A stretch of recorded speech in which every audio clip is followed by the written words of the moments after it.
Good day. I am Ann Mazikowski, President of the League of Women Voters of Central Delaware County. And on behalf of our league and our Civic Education Committee, I want to thank you for joining us for our hot topic, Buying Elections, What You Should Know About Campaign Finance.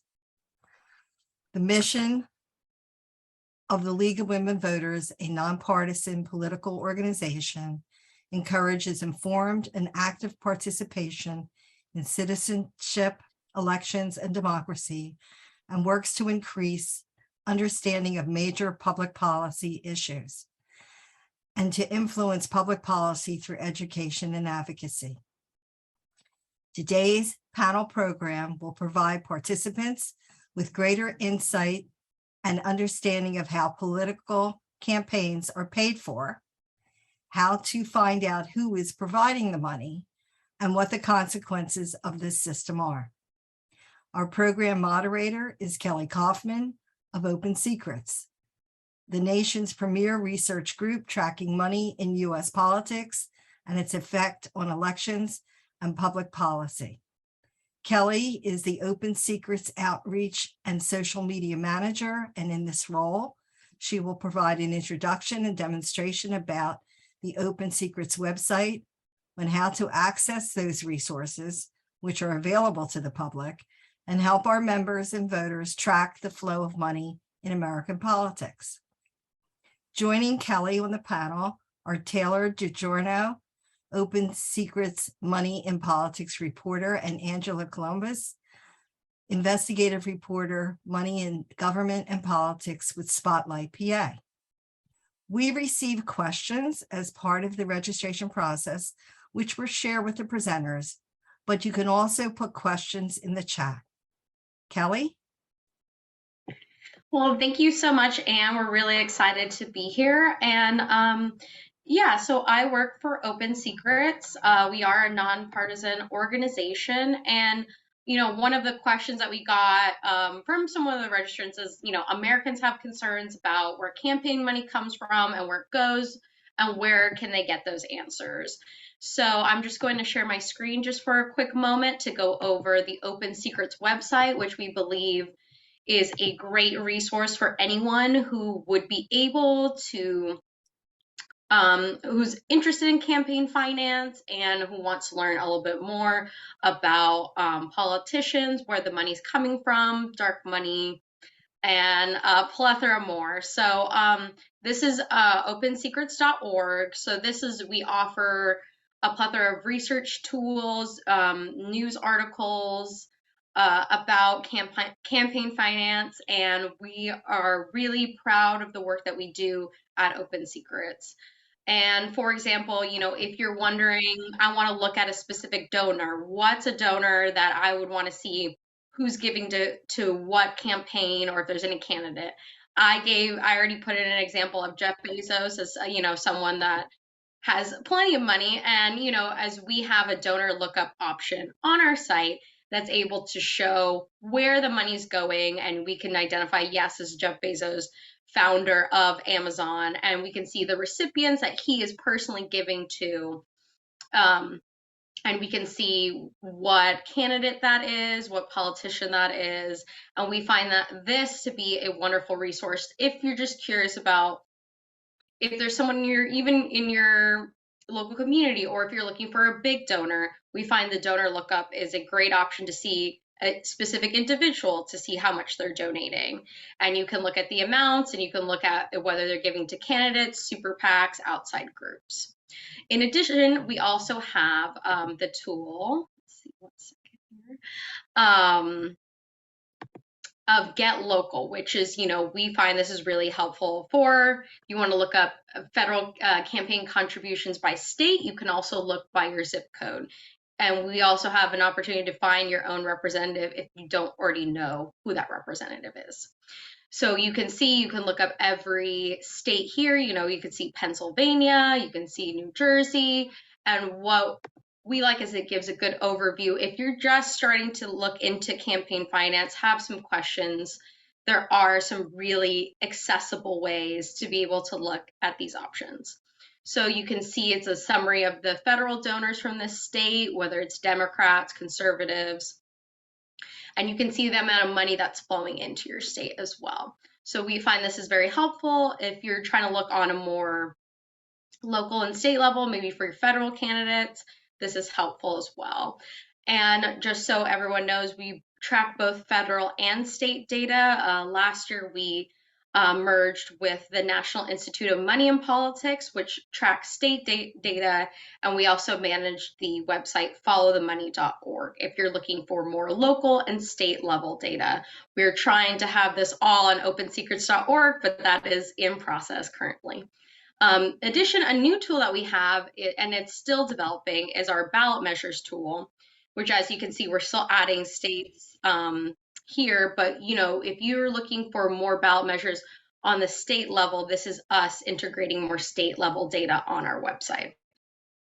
Now, this is just a few options that we have on our website. I could probably spend a whole hour just on what OpenSecrets has, but I do want to make sure that we're also speaking with Angela Couloumbis, who's part of Spotlight PA, which is a nonprofit journalism news site that is focused on Pennsylvania politics, which we are very happy to have as well with Taylor Giorno, who is our money and politics reporter, and she follows the money on the federal level, the state level. She does it all.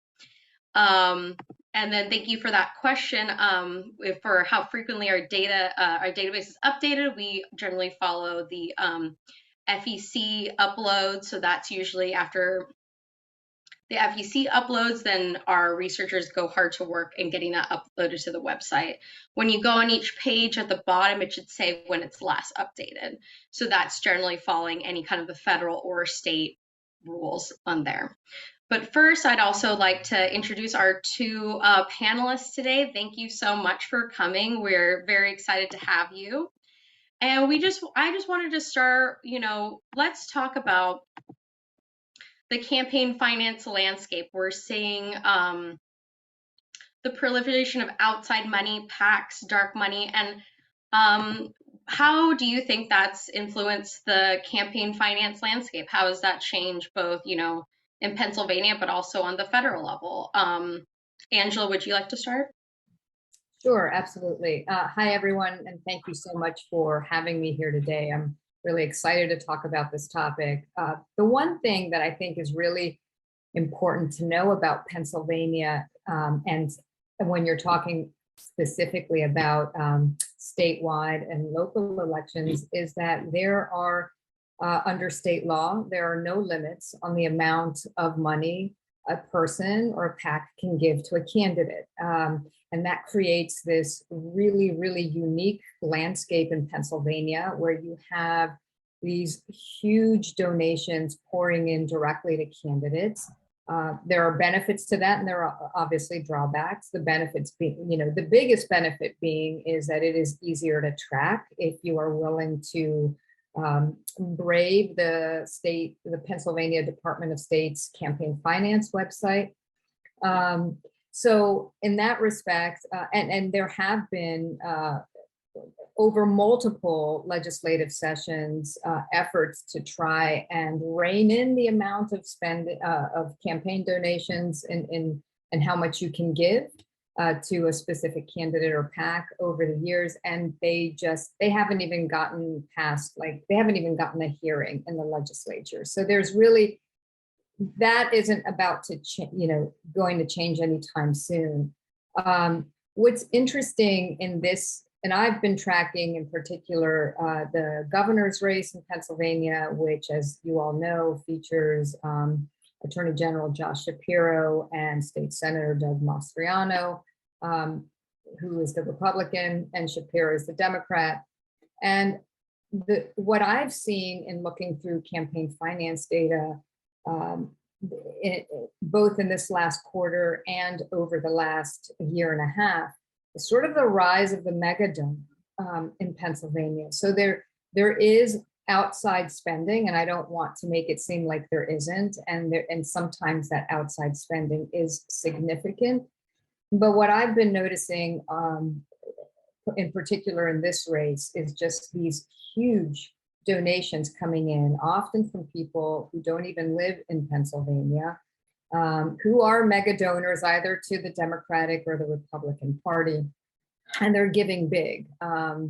Just to give you a sense, when you're looking at Josh Shapiro's money, you will see that one of his biggest donors, individual donors, is a woman who lives in Palo Alto, California. She's given him $2 million over 3 donations. So it's, there was like a $500,000 one, another $500,000 one, and $1 million one. So these are like really sizable ones. And, obviously that begins to affect how, or at least it raises the question, does that affect how somebody running in a statewide race, what kind of issues they're going to be talking about? Are they going to be talking about big national issues that resonate with, the National Democratic Party? Or are they going to be talking about issues that are more sort of local, so to speak, or state specific? And on Mastriano's side, not to bore you with too many details, there hasn't been that kind of money coming into his campaign, with one exception, and that is, he received $1 million from a Republican mega donor out of Chicago. And he and his wife gave him $1 million. And so again, the question is, like, what do these people want? And obviously, how is that impacting how the candidates here run their races? Great. And Taylor, do you think you could talk about like this same topic, but kind of on more of the federal level, with kind of those big mega donors that we're talking about, how we're seeing that across nationally, and also, touching on outside spending groups? Yeah, absolutely. I thought Angela gave an amazing overview of sort of the state of money and politics on the state level of Pennsylvania. A big difference is that there are federal campaign contribution limits. So an individual can only give a federal campaign or candidate $2,900 per election. So that could be $2,900 for the primary, $2,900 for the general, but no more than that. So the way that we see a lot of money pouring into federal elections is usually through outside spending groups, typically known as super PACs, which are allowed to make unlimited independent expenditures for or against a candidate as long as they don't coordinate with them. So that's definitely something really important to note, is they're legally not allowed to coordinate with the campaign that they're spending money for or against. And we just published this week at OpenSecrets that we are on track for a record outside spending during the 2022 midterms. That's record spending during midterms. I don't think that we're going to exceed the $3.3 billion spent during the 2020 election, which was a huge blowout record in and of itself. But we've already topped $1 billion spent through October 4th. And we're quickly approaching 1.1 billion, which, again, without boring you with all the details, at this point, 4 years ago, it was only about 700,000 or 700 million, excuse me. And a lot of that money is coming to these super PACs from some of these mega donors that Angela mentioned. That Chicago-based donor is one of our top spenders. He's actually the number 3 on the federal level. He's contributed almost $49.6 million to these outside spending groups. There's also a Pennsylvania-based GOP mega donor. His name is Jeffrey Yass, who has contributed almost $32.3 million to these federal outside spending groups.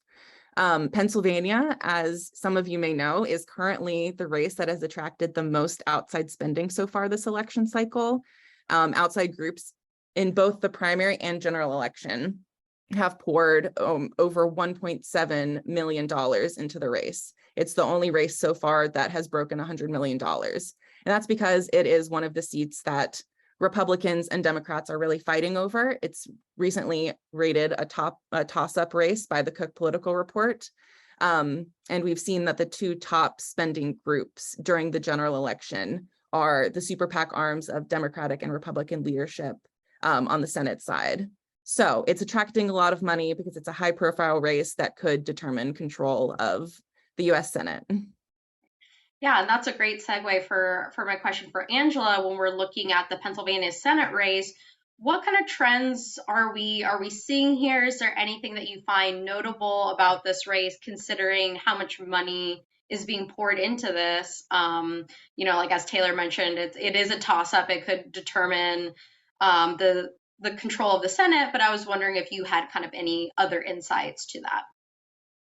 Yeah, I mean, so I think there's three things that I'd like to point out on, why it's now the most expensive, right, congressional race in the country. I mean, I think it's three things, right?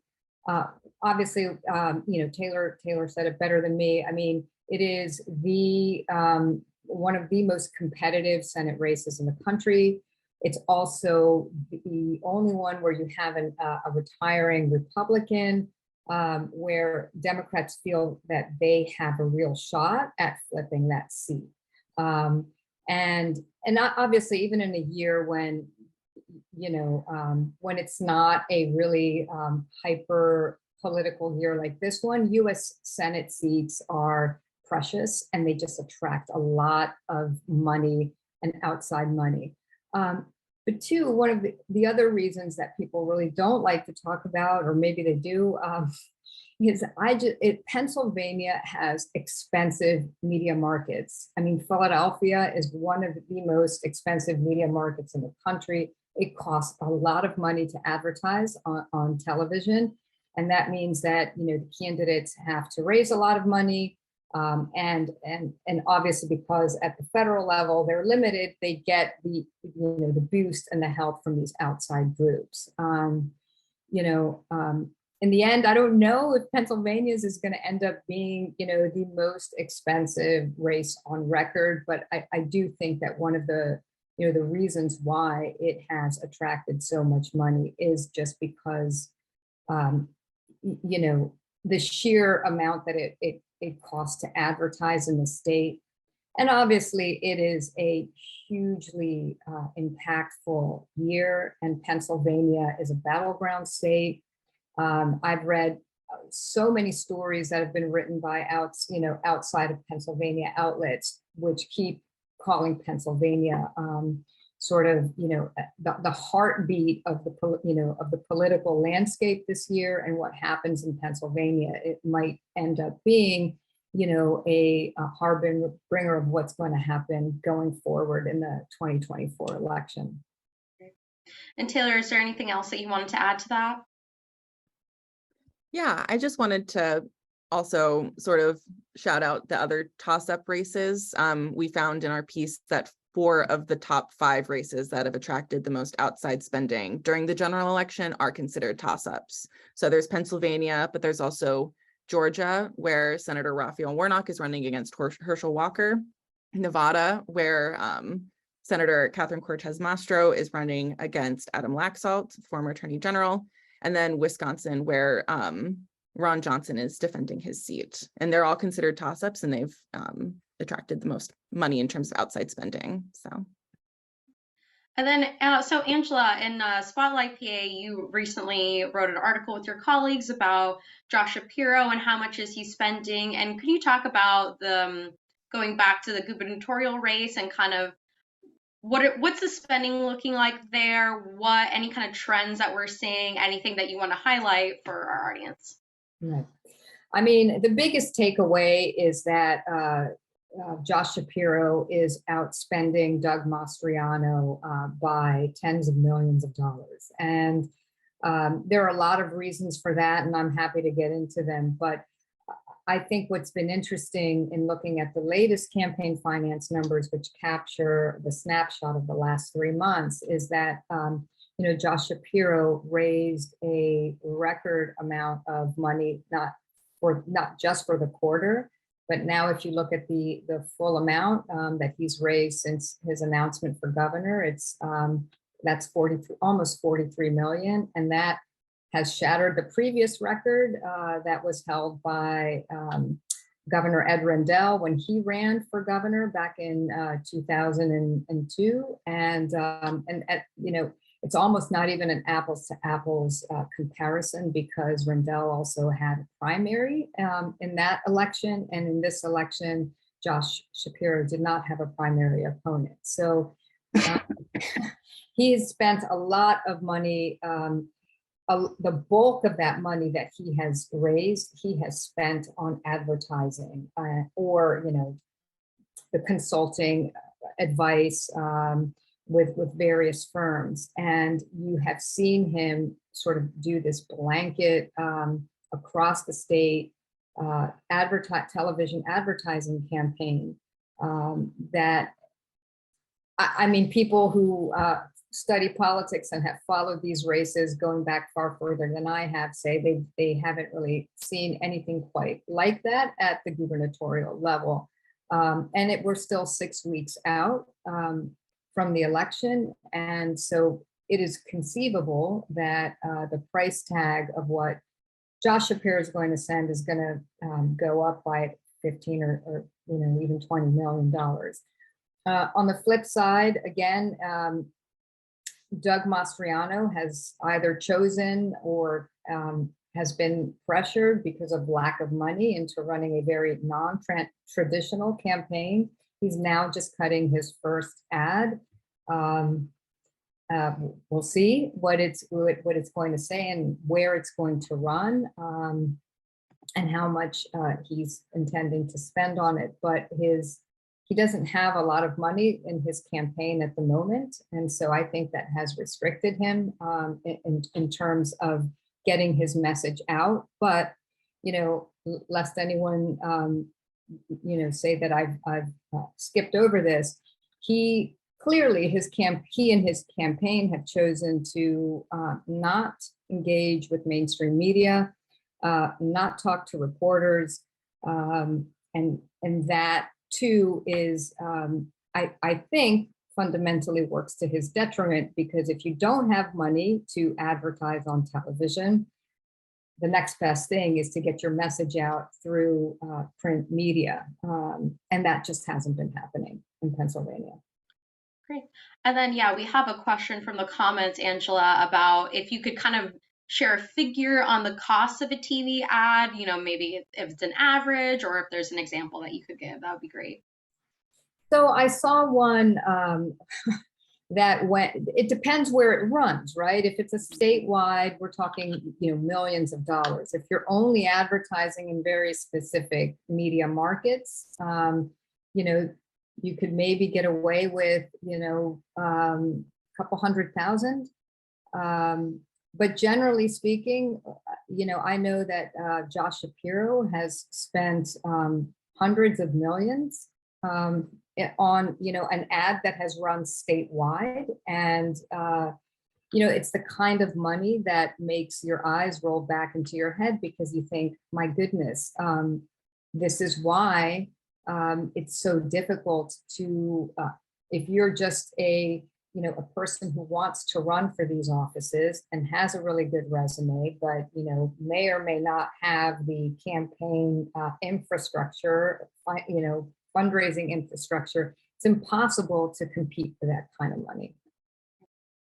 And then, Taylor, did you want to add anything about, you know, Josh Shapiro's spending or anything about the gubernatorial race? Yeah, I just wanted to highlight a really great piece by one of our reporting interns over the summer who reported on Democrats and Democratic donors that were spending big in GOP gubernatorial primary races. One of those races was the Pennsylvania GOP gubernatorial primary, where Shapiro dropped about $840,000 on TV ads, highlighting Mastriano's stances ahead of the primary and saying that he was one of Trump's strongest supporters. And Mastriano could definitely construe this as a positive thing because it was boosting him. He told a local news outlet, "I'm going to have to send Shapiro a thank you card for dropping this money on this ad." But it's part of this larger trend that I think has drawn a lot of attention in this election cycle of Democrats that were spending in these GOP primaries to elevate some of the more far-right candidates that, in theory, would be easier to beat in a general election. But I thought Democratic political strategist Howard Wolfson really kind of captured the double-edged sword of that, where he said it's very dangerous and potentially risky to elevate these people that are hostile to democracy, because it's either democracy is either in crisis or it's not. And if you're going to play cute with this money, then how serious of a crisis, or are you taking this crisis of democracy? Yeah, that's a great point. And that's something that we've talked about at Open Secrets, as well as kind of seeing this Democratic strategy of uplifting more far-right candidates. And Angela, do you have anything to add to that? Because since it is happening in Pennsylvania. Yeah, I mean, at the time, Shapiro's people said, look, they defended the spend of that $840,000, saying, look, Doug Mastriano was going to win anyways.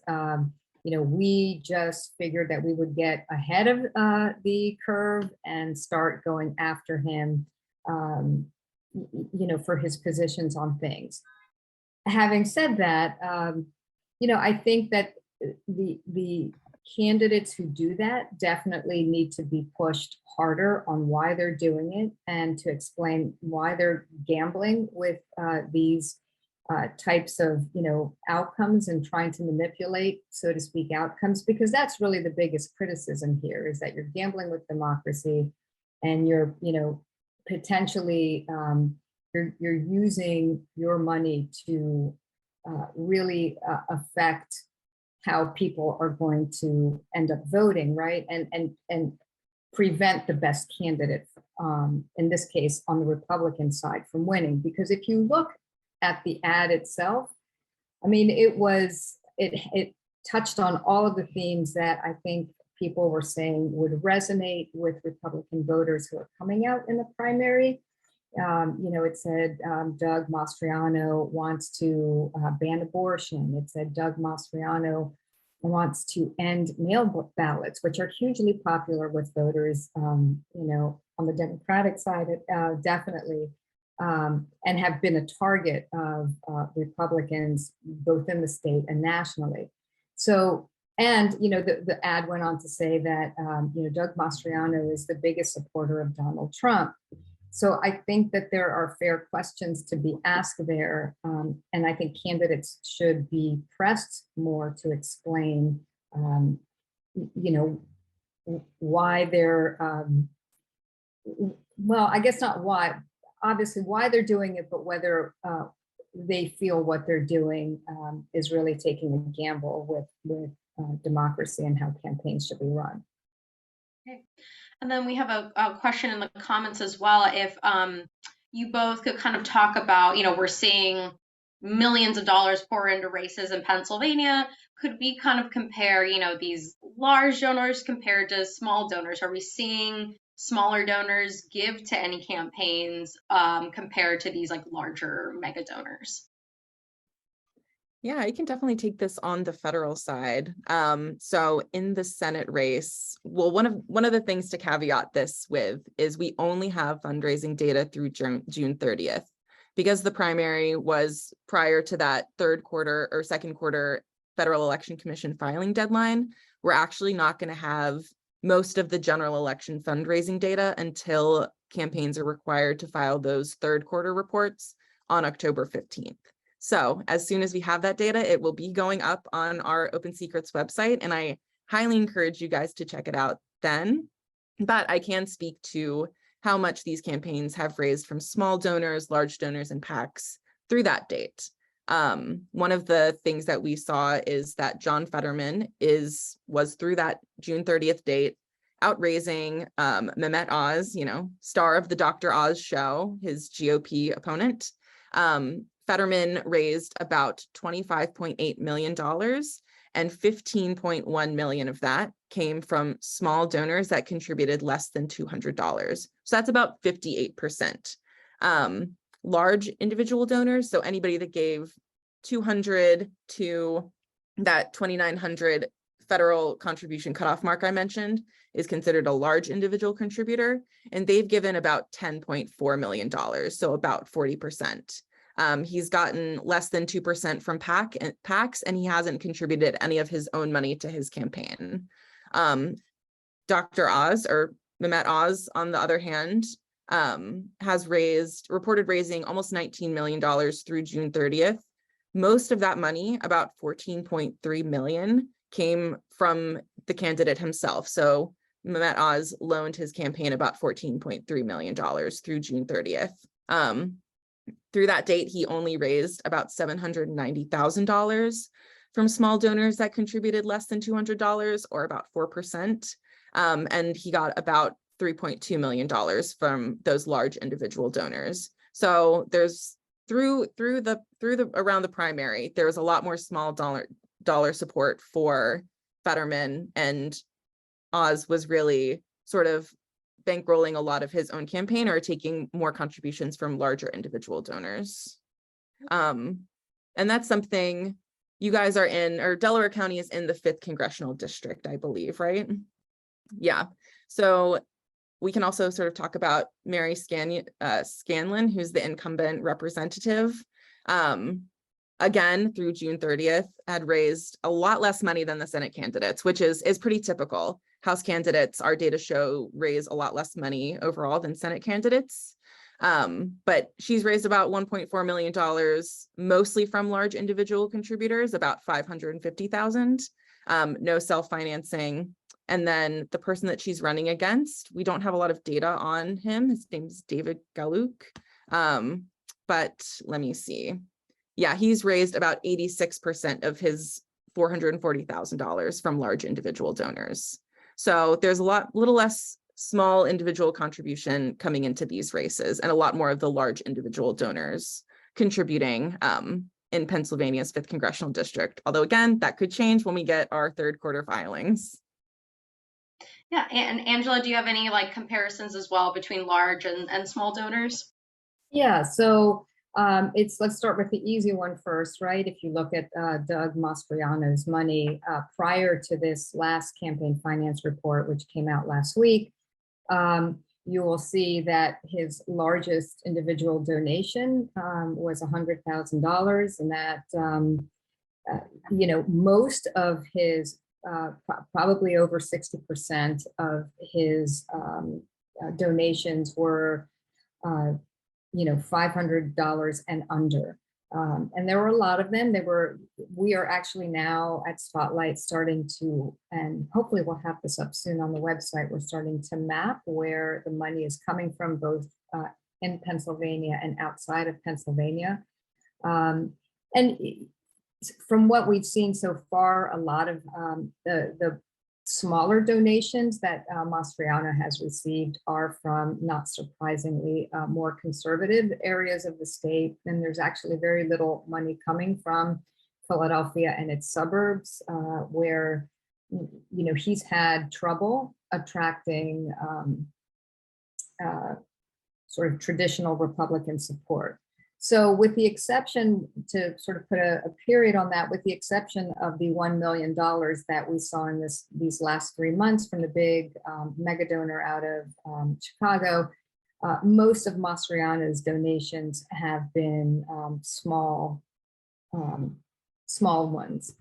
Now, when turning to Josh Shapiro, because of the volume of money is so much larger, just to kind of keep it tie it up a little bit more neatly, in this last 3 months, he raised almost $28 million. About $5 million of that came from the Democratic Governors Association, it's a large national organization that helps elect governors nationwide, Democratic governors nationwide. He also routinely received 6-figure donations from public and private labor unions. And if you total up all of that spending, those big dollar spendings, which when you're looking at a campaign like Josh Shapiro's, I mean, you're only looking for $100,000 and up, just because of the type of donations that he attracts. You know, about half of it was that, and then, you know, about half of it was under $100,000 or less. We're talking sort of cumulatively in that time period. Right. And then I just wanted to circle back to a previous conversation about Oz, and Taylor, this question is directed towards you, is that, you know, you mentioned how his campaign loaned his money, and the question is, does the campaign actually pay back this loan? Yeah, so actually this is a very interesting question that's sort of been in flux, not in flux over the summer, but there was a big Supreme Court decision ruling on it. But I'll start with the basics. Candidates can loan their campaign as much money as they want. It's not subject to a limit, but it is subject to some additional reporting requirements. But previously, prior to this Supreme Court decision that I'll go into in a minute, the campaign could only pay the loan back up to $250,000. So if Dr. Oz had loaned his campaign $14.3 million, he would have only been able to return back about $250,000. And that would be from the campaign's coffers, like what they raised from these small donors or large donors or PACs. But because of this Supreme Court decision in the case of Ted Cruz versus the Federal Election Commission, the Supreme Court struck down that campaign repayment loan limit as unconstitutional because it violates free speech. So as a result of that, campaigns are going to be able to pay back those loans unlimited amounts. But of course, that's subject to how much money they've raised. Unless Dr. Oz manages to raise $14 million, that would be a hard sell to his voters of like, or to his voters or supporters of, hey, send this money to my campaign and then I'll use it to reimburse myself. I just kind of fronted this money. Basically, candidates can loan money to their campaigns. Used to be they could only do $250,000 back, but now we're seeing that change. And that's definitely something I'm going to be watching really closely to see which candidates post 2022 midterms are trying to get money that they loaned their campaigns back. And do you have any idea of like any long-term consequences of this decision, or is there any experts who have been talking about how candidates could potentially use this new decision in their campaigns? I think the biggest concern that was brought up during the Supreme Court proceeding was that this could be a way for people to pay the candidate back after they won to sort of influence them when they're in office. Like, hey, you gave your campaign $10 million. Let me help you out with like repaying some of that. However, the defense or the people that were saying in the Supreme Court, the lawyers argued that this could be seen as a quid pro quo, like, hey, you know, if you run, like I'll back you and I'll contribute to your campaign afterwards so that you can repay yourself after you've won. Because that fund includes money that's raised after the campaign, this change. But the Supreme Court said that they couldn't offer any actual evidence of when that's been used as a quid pro quo. But that is definitely something that people are concerned about. And then we also have another question a little earlier that I didn't get to touch on quite yet, but the question is, you know, people are kind of cutting the cord, you know, we're talking about TV ads, how expensive they are, and people are maybe not watching cable broadcasts as much. And are we seeing on, you know, the local or the federal level candidates spending their money on something else for voter outreach? Angela, I'm not sure if you would like to start. Sure. Yeah, so you've seen a lot of candidates, depending again on what demographic they really want to hit. You're seeing candidates turn to social media for a lot of their advertising. There are obviously benefits to that too. You tend to, depending on where you're advertising, you're reaching different demographics at the same time. So you see it on Instagram. I mean, the big thing. Maybe about 3 months ago was that Josh Shapiro, now is on TikTok, and obviously, that sort of is its own kind of, less expensive campaign advertisement. You see a lot of ads, being captured on YouTube, and so I think that there are campaigns are becoming more adept at moving into and taking advantage of social media. I still think that, and please, Taylor, I'd love to hear what you have to say. Like, the majority of the advertising spending is still television. And I mean, obviously, there are the campaign mailers that come to your house. If you're anything like, me, sometimes I look at them, oh my gosh, I can't, I'm gonna put them in a stack, and then eventually they just get recycled. But I do think that even with the decline of people viewing television and cable television in particular, that's where the bulk of the spending is. I would definitely agree with that. Anytime I'm looking into sort of these federal expenditures, I see a lot of TV buy, radio buy. There is still a lot of money going towards those more traditional forms of advertising for politicians. But there's also different online and digital ads, I think, are really on the rise, either Facebook ads, which is something we do track on our website. And you can reach out as well, specifically if you ever had questions on digital advertising there. But then Google also has a great way to track advertising transparency on its platform. Snapchat has political advertising that you can look into spending there. There's also, if you're talking about other traditional expenditures outside of these digital advertising productions, there's peer-to-peer texting is a new way to reach out directly to voters. So I would say, yeah, totally agree with you, Angela. There's still a lot of emphasis on the traditional TV and radio ads, but there's also this sort of growing section that's spending money on these digital ads and different ways of reaching out to voters through things like peer-to-peer texting. Oh, and I will say too, could be coming to an email inbox near you very soon. The Federal Election Commission ruled in a case where Google asked the Federal Election Commission for permission to do a pilot program where they would let campaign emails from verified campaigns. So basically the email that they use to register with the Federal Election Commission could be used to bypass spam filters, because there were reports from May and June where GOP strategists and leadership were really upset because they felt that a disproportionate amount of their emails were going to spam compared to those from Democratic campaigns. And the Federal Election Commission approved that despite literally thousands of comments from the public saying this is something we do not want. And Google has started work on that pilot program. So you can get more political emails soon. Yeah, so do you imagine that, our inboxes will be more full of candidates, we need to speak to you, Taylor, these kind of personalized messages? What were some of the comments like in the FEC during that time? Because I know that it was a pretty lively discussion.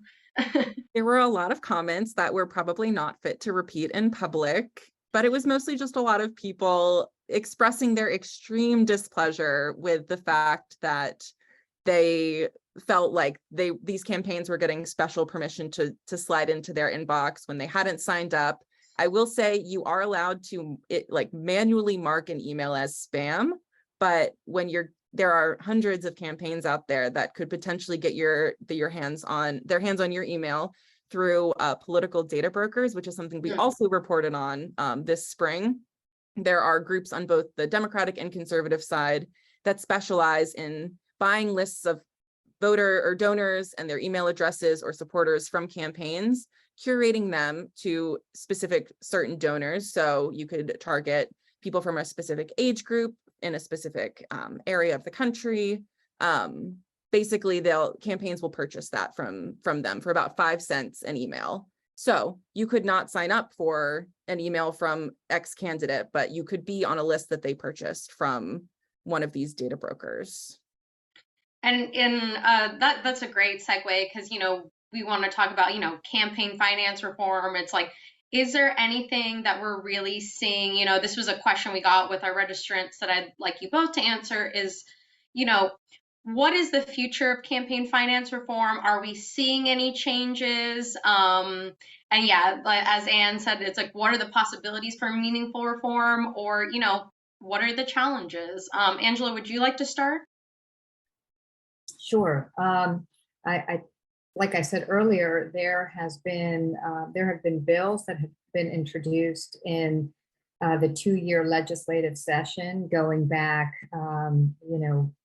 couple decades. Every single time these bills are introduced, they never get a hearing, and there's just very little political will to make any meaningful change.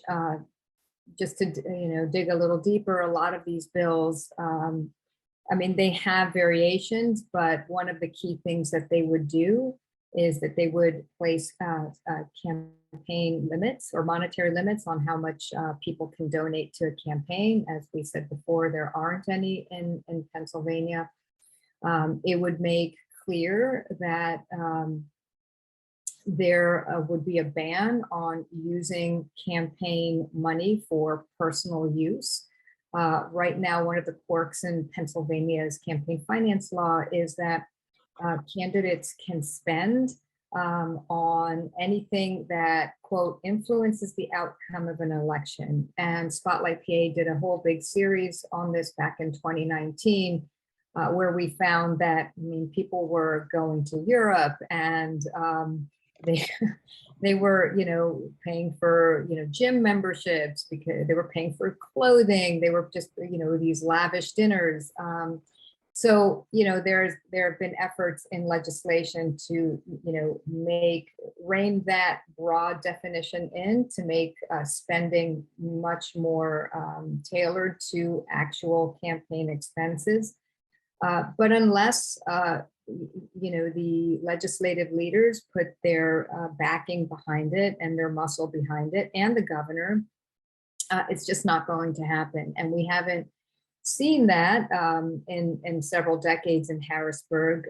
I mean, I have my own opinions as to why, but what people will tell you is that it's because the people benefit, the candidates, and particularly incumbents, benefit from the system that's already in place. And voting for some kind of reform is in effect voting against their self-interest.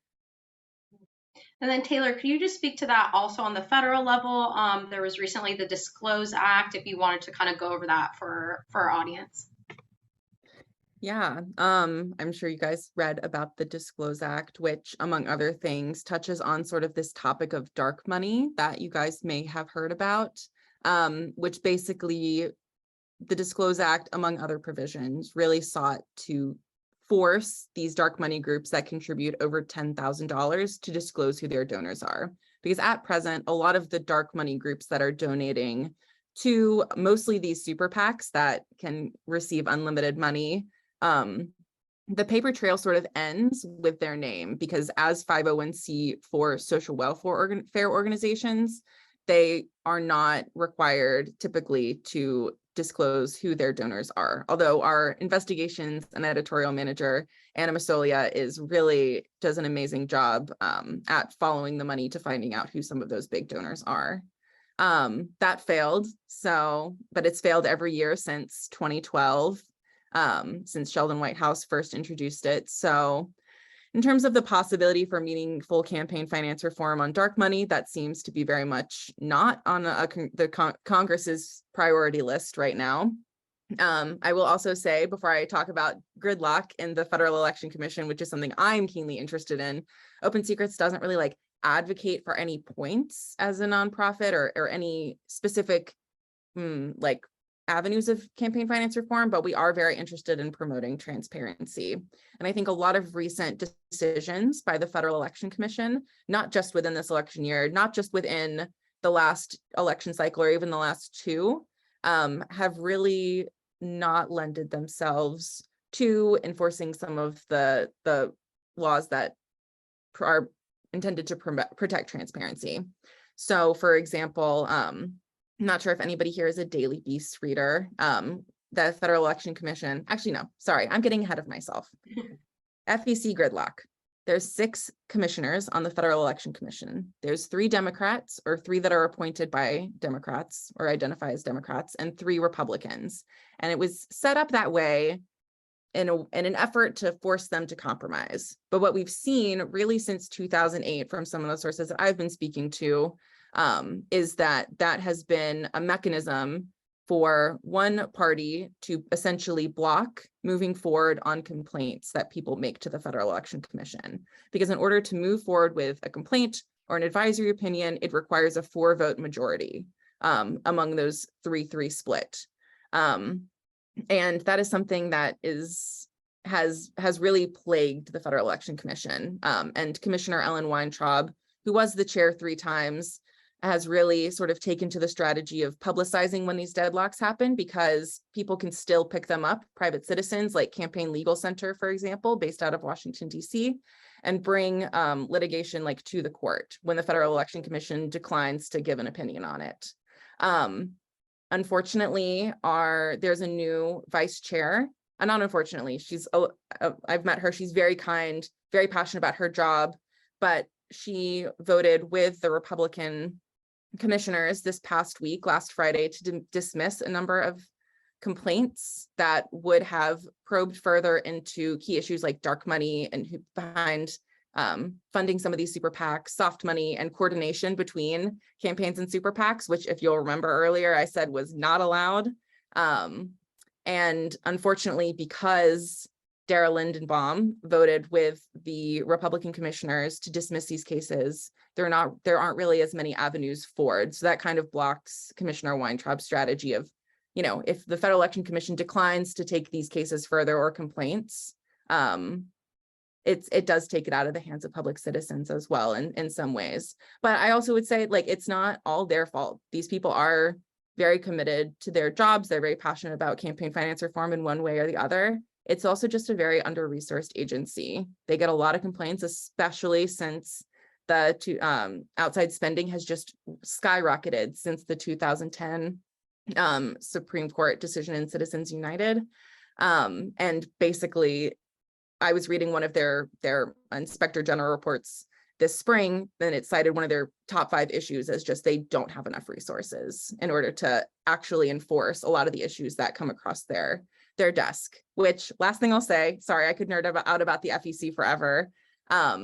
That's something that the Republican commissioners that do vote against moving forward with some of these say. They're saying, we're using our prosecutorial discretion. This isn't a large amount of money. We don't have the resources to move forward with this. Or someone else has already tried this in the court of public opinion, or somebody else has already taken this to actual court. So I wouldn't say that I'm very optimistic about the possibilities for meaningful campaign finance reform. Yeah. And then, so I think I wanted to kind of, as we're kind of winding down, what would you give advice, for this group who's trying to engage with campaign finance, learn a little bit more, whether it's on your site or on a different site? What's some tools that you would recommend of where to start, kind of basics?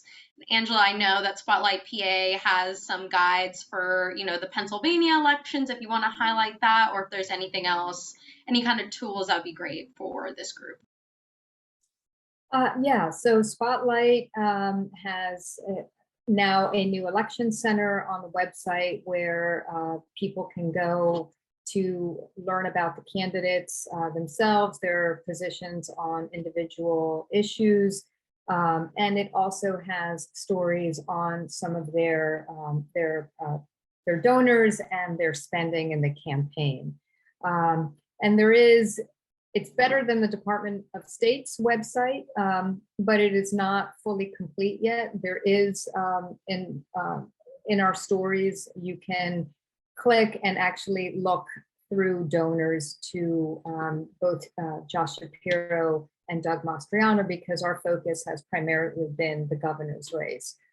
Beyond that, the Department of State is the place where campaign finance data is housed in Pennsylvania, and its website for years has been the bane of the public's existence. Certainly, the reporter's existence. It's difficult to navigate.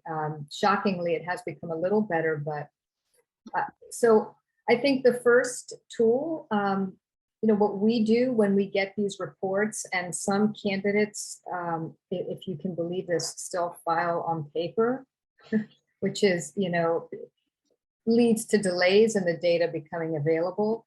But moving the data out of these flat PDFs, which is what you get when you go to the department's website and look up, say you want to look up Josh Shapiro's latest report, move that data out, whatever spreadsheets you like to use. I personally use Google Sheets, but most of my colleagues still love Excel, which I am, we have a daily battle over.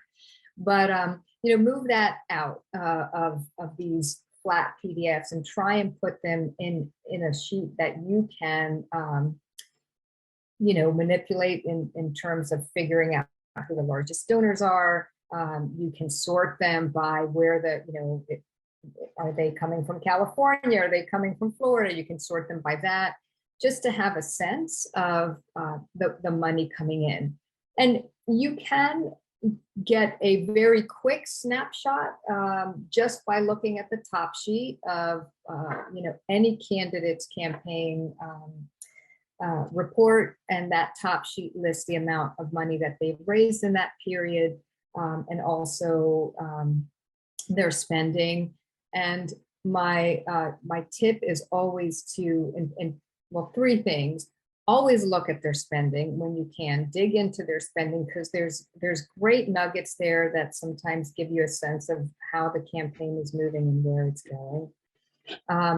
And also look at in-kind contributions. These are not direct, like monetary contributions, but say, candidate X is having a fundraiser. If a organization has paid for the food, that will come out as an in-kind contribution. Or mailings. You'd be shocked at how much money people spend on these mailings, and those are usually in-kind contributions.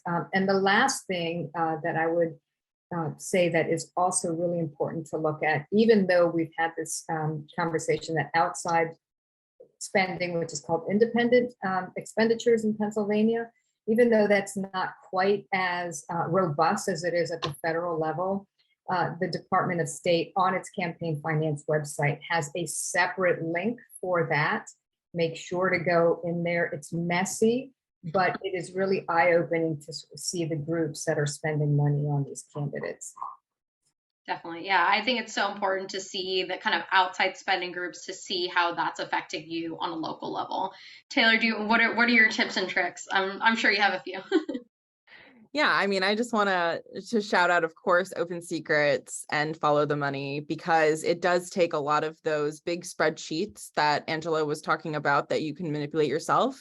And we have a really great team of in-house researchers. We're so lucky to have people that are experts on outside spending, dark money, expenditures, campaigns, lobbying, that are able to take that data and do sort of some of that grunt work for you. And like Kelly mentioned, we're really hoping to get some of that state level data migrated onto our site as quickly as possible, because it's not currently as easy to use.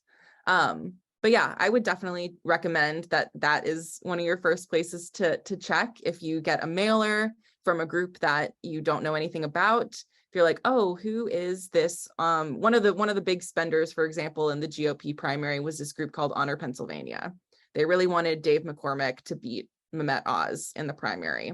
So if you got a mailer from them, you could go to the OpenSecrets website, just type Honor Pennsylvania into the search bar, and it would show you an entire profile for them and who the donors to that group are. So we did a piece that sort of uncovered that Dave McCormick, who is a former hedge fund manager, was being supported by this outside spending group that was completely bankrolled by that Chicago mega donor and other mega donors that were associated with hedge funds or private equity groups. So that's a really interesting way to see, like, okay, why are they maybe trying to boost a specific candidate? Or do they work in the industry that this candidate does, or do they have some interest in that? If you are really interested in digging a little bit more into some of those advertising numbers that we talked about, especially on digital ads, there's a ton of really wonderful options for that. Meta has an ad library. I mentioned Google has a transparency report, as well as Twitter has an ad transparency. And then if you're somebody who you like to wake up in the morning and search through the FEC filings from the day before, ProPublica has a really fabulous itemizer that they update every single day as campaigns and PACs and super PACs submit these reports that we've been talking about, either their quarterly reports or a 24-hour notice of, hey, we're going to make this big ad buy in the next 24 hours. You can see those the day before, the day after. They'll show up on there. So you could scroll through and see, oh, Senate Leadership Fund is something that I've seen a lot for lately. They're making these big ad buys in Pennsylvania and Nevada and these big swing states that we've been talking about. So that's a good way if you want to get your hands a little more dirty, dig through some raw data and just keep an eye on where that money's going. Is a good tool that I also check every day. Great. And I think this will be my last question, unless there's anyone else who has a question they want to put in the chat. I know it's wild, but we're almost a month out till the midterms. I'm sure I don't need to remind you to this, but what's a few things that people should keep an eye out for, whether it's a, local election or federal election, if there's anything that people should be, maybe point out that they wouldn't have known if they didn't come to this session. Angela, would you like to kick it off? Yeah, and I actually wanted to mention this before, and it totally slipped my mind. So we've been talking a lot about federal and state campaigns. There are so many campaigns at the local level that make a huge difference in people's lives. School boards is one of those that comes to mind. And because of Pennsylvania's decentralized campaign finance system, those reports are not available on the Department of State's website, unfortunately, because that website only has data on people running for state office.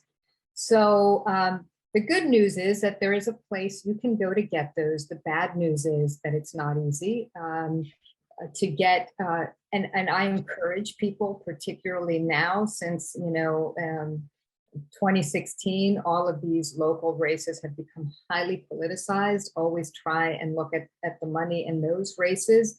You can get the information from your county for your local races.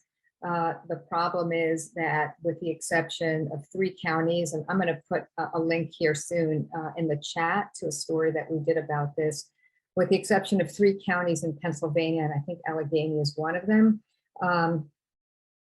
these reports are not online. You have to go in person and get the paper, which is really frustrating. And I know that there are efforts to try and sort of digitize that whole process, but it's not going to be anytime soon. Yeah, that seems to be a big obstacle in terms of transparency, is, if you have to physically go somewhere to get it, that's not exactly an easy way for voters to be informed. But yeah, Taylor, same question for you.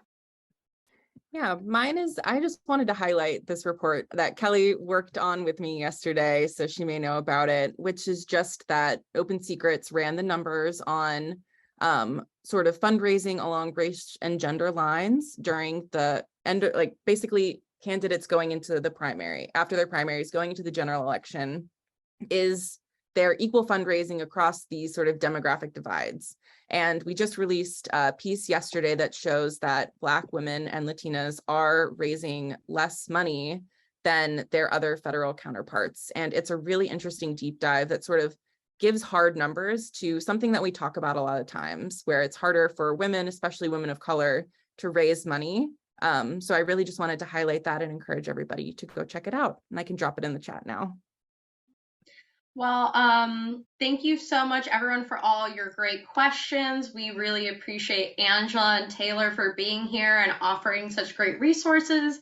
And finally, I really want to thank the League of Women Voters for inviting us to have this conversation. I think it's very important for voters to be educated, and oftentimes campaign finance can be a huge hurdle. There's a lot of terminologies that make it very difficult for people to kind of understand what's happening. So we hope that we were able to shed the light a little bit and make it a little bit more understandable of all these kind of terms you see, especially, you know, in the media, that we can kind of digest campaign finance a little bit more for you all. And thank you. And on behalf of our league, I would like to thank our presenters for sharing your expertise with this important and very hot topic. This type of information helps the League of Women Voters advance our mission to empower voters and defend democracy. We also thank all who registered for this presentation, and we're going to send you the link to the recording and additional shared resources. Please share the information with others. We're going to offer one more hot topic program this fall on Friday, October 14th, titled The 2022 Midterm Election. The presenter is Dr. G. Terry Madonna, nationally recognized political analyst and media commentator. The program is free via Zoom. So for more information and to register, visit our website at LWV-CDC.org. Thank you. Thank you very much. Thank you for having us. Thank you. Thank you. Bye. Learned a lot. Great. Really.